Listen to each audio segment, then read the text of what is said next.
The Clockmaker's Secret. Part I, The Tower That Stopped. Chapter 1, Morning Without a Chime. Fog pressed low over Brimley Hollow, thick enough to swallow chimneys and blur rooftops into soft silhouettes. On most mornings, the fog lifted the instant the clock tower struck 8, its bell a bright, crystalline chime that rang through the valley and stirred the town awake like a spoon tapping the side of a teacup. But today there was silence. Lena Hart noticed immediately. She always noticed things. She had been walking her normal route to school, cutting across the square, hopping over the loose cobblestone she'd memorized, glancing up at the tower out of habit. The bell should have rung. It always rang. It had done so every day of her 13 years, without fail. But now the hands were stuck, 7:59. Lena stopped walking. So did the milkman, Mrs. Plim with her laundry basket, the kids chasing each other toward the bakery for morning pastries. Everyone stared at the frozen clock face. But only one person walked toward it. Lena's mother always said she was born with gears in her blood.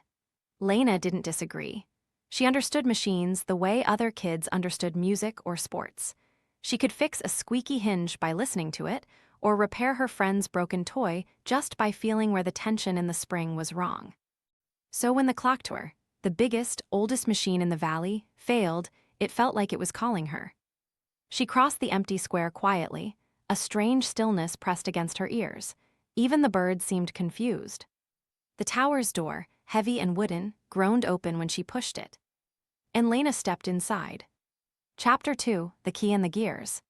The tower's interior was dim, lit only by thin beams of morning light slipping through the slats in the roof. Dust sparkled in the air like drifting stars.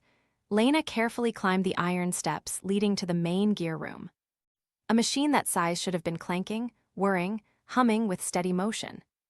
Instead, silence. The gears, massive bronze wheels taller than Lena, were still. Her heart thudded. Why had it stopped now, after 100 years? She touched one of the main cogs. It was cold. Still, a chill ran up her arm. Then she noticed something she'd never seen before. Behind a thick pipe and a cluster of smaller gears sat a metal panel, small, rectangular, and etched with strange swirling designs. It didn't match the tower's original hardware. Someone had added it secretly. Lena leaned in, pressed her fingers to the seam, and pushed. Click, the panel swung open like a tiny door. Inside was a compartment barely big enough to hold a book. Except it didn't hold a book. It held a key. Silver, ornate, the size of her palm. Its shaft was carved with looping curls, its head shaped like the sun, and it was warm, so warm it almost pulsed. Trying to break the tower, are you? Lena gasped and whirled around. Mr. Elias Corvin stood in the doorway. His gray coat hung loosely off his thin frame, and his cane tapped softly against the wooden floor as he moved. His face was lined with age and worry, eyes sharp even behind his smudged glasses. Mr. Corvin, I didn't mean I was just. Looking, he finished for her. You were just looking. His gaze moved to the open panel. His expression tightened. That wasn't meant to be opened. You put it there, Lena asked. I said leave it, Corvin snapped, not angrily, but in a tone full of fear. He reached past her, snatched the key, and shut the panel with a trembling hand. How did you know the clock stopped? Lena asked. I always know, he murmured. There was something strange in his voice, something heavy. I thought you retired, Lena said. I thought a great many things that turned out to be wrong, he answered softly. Before she could question him, he turned away. The tower is closed today, Miss Hart. Go home. She didn't move. Corvin stopped in the doorway and without looking back said, please. Not a command, a plea. Lena stepped aside. She walked past him into the foggy morning, but her mind stayed behind with the silver key and the fear in Corvin's voice. Chapter 3, A Town Out of Sync. By the end of the week, Brimley Hollow felt off. The clock tower had started working again on Wednesday morning, even though no one saw Mr. Corvin enter or leave. But something was undeniably wrong with the town. People forgot things, not big things yet, but little ones, strange ones. Mrs. Plim left her laundry basket in the bakery freezer. A delivery boy forgot he had a bicycle and walked his entire route. The school's science teacher couldn't remember where she'd put the skeleton model, only to find it in the broom closet, wearing a scarf. And the sunlight, it dimmed earlier every day, as if the sky were running out of gold paint. Lena watched it all with a knot in her stomach. Machines didn't break in ways that made people forget things. Unless the tower wasn't just a machine. On Friday evening, while picking up bread for dinner, Lena saw something that made her go still. Across the square, Mr. Corvin slipped into the clock tower, not slowly, leaning on his cane like he always did, but fast, purposeful. Carrying tools. The door shut behind him. Lena dropped the loaf of bread. "'Kay," she whispered. "That's it, I'm going back in." Chapter 4, The Secret Staircase. Saturday morning, fog thick as wool, perfect time for sneaking. Lena packed her backpack, flashlight, screwdriver, gloves, sandwich, notebook, pocket watch. Then she crossed the square and slipped into the tower. The gears were turning again, slowly and unevenly, grinding like a tired beast waking from a bad dream. Lena climbed the stairs to the gear room. The metal panel was still there.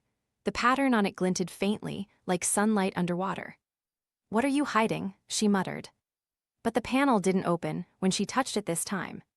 So she reached into her backpack and pulled out the smallest screwdriver she owned.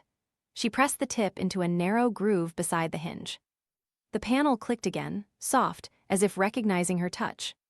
Inside, instead of the empty compartment she expected, she found something she hadn't noticed before. A narrow slot exactly the shape of the silver key. But Corvin had taken the key. She'd seen him do it. Unless. Lena reached into her coat pocket. Her fingers brushed cool metal. She pulled it out. The key. Her heart jumped. Corvin must have shoved it into her pocket when they passed in the doorway days ago. But why? She swallowed hard, slid the key into the slot and turned. A rumble shook the floor. A hidden mechanism inside the wallward, releasing a latch. And a door, thin as a whisper, slid open in the floor beneath her feet. Inside was a staircase spiraling down. Lena pointed her flashlight into the dark. "Okay," she breathed, "no turning back." She descended. Chapter 5, The Memory Chamber. The staircase led to a chamber far beneath the town's foundations. Cool air brushed her cheeks. The room was circular, its walls lined with shelves, and on those shelves sat hundreds, maybe thousands of glowing glass orbs. Each orb pulsed faintly, and within each one swirled moving images. A child crying over a broken toy, an old man kneeling by a gravestone, a teenager slamming a door, face flushed with fury. Memories. Lena stepped forward, shaking. This can't be real. At the chamber's center stood a small clock made of silver and glass. Its hands spun too fast to read, its gears clicking in a rhythm that made her head ache. The air hummed with its power. A voice echoed behind her. "You were not meant to come here." Lena turned. Mr. Corvin stood at the bottom of the stairs, pale and trembling. "This," he said, gesturing around him, "is the memory clock." Lena stared at the swirling orbs. "They're memories. You're storing people's memories." "Not all memories," Corvin said quietly. "Only the painful ones, the ones that weigh people down." "Why would you do that?" His answer was barely a whisper. "To protect them." Lena shook her head. "But the clock tower, the sunlight, the people forgetting things, this machine is doing that, isn't it?" Corvin's jaw tightened. "The machine is failing. Overloaded. It was never meant to hold so many memories." Lena's voice broke. "You're hurting everyone." "I was trying to spare them," he snapped. "Pain destroys lives, girl, I've seen it." He reached for one of the glowing orbs, one that swirled with the image of a little girl holding a broken pocket watch. "My daughter," he murmured. "I built this machine to forget losing her, and then others asked for the same mercy." Lena's heart ached, but she forced her voice to stay steady. "It's not mercy if you take choice away." The memory clock began to shudder violently, gears screeching. Corvin turned, horrified. "No, no, no, not now." Lights flashed red across the chamber. The machine was seconds away from failure. Part II, The Clock Unravels. Chapter 6, The Machine's Warning. The memory clock screamed. The sound wasn't like metal or gears. It was like wind being ripped apart. Lights burst from the seams of the silver frame, flickering violently across the chamber walls. Lena stumbled backward as the machine rattled harder. The orbs on the shelves trembled, their glows pulsing in panicked rhythm. "What's happening?" she yelled. Corvin actually raced, to the control panel.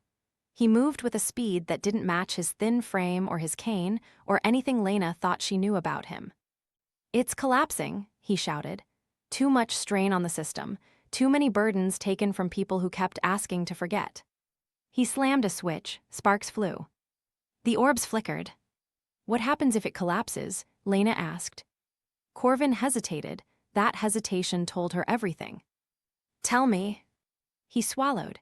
"If the core fails, the chamber will release all stored memories at once." "Isn't that what people need?" Lena demanded. "No," Corvin cried. "It would hit their minds all in the same instant, grief, fear, trauma. It could destroy them." The machine's shaking intensified, dust raining from the ceiling like falling snow. "You built something that dangerous," Lena shouted. Corvin's voice cracked. "I never meant for it to become this." A glowing crack split down the memory clock side, leaking bright gold light. Lena shielded her eyes. "Is there a way to shut it down safely?" she asked. Corvin hesitated again. "Yes, but it will restore everything. Every memory people asked me to take away." Lena climbed to her feet. "That's the right thing, isn't it?" Corvin didn't answer. Chapter 7, The Heart of the Machine. The chamber shook again, harder. An orb rolled off a shelf and shattered on the floor. A burst of light shot upward, forming an image. A teenage boy in a hospital room, crying beside a bed. The image flickered, then vanished. Lena's chest tightened. "This is awful," she whispered. "People trusted you with their deepest pain." "They begged me to help them forget," Corvin said, voice shaking. "For years they came to me, parents, children, teachers, widows. Everyone has something they want erased." "Everyone also has a right to face their life honestly," Lena said firmly. Corvin didn't answer. The memory clock made a deep rumble, like thunder trapped inside metal walls. "Tell me what to do," Lena demanded. Corvin forced his voice to steady. "There are two main levers on the control panel." He pointed. "The left lever is Restore. It shuts down the machine and releases all stored memories back to their owners, slowly, naturally, the way it should be." "And the right lever?" Lena asked.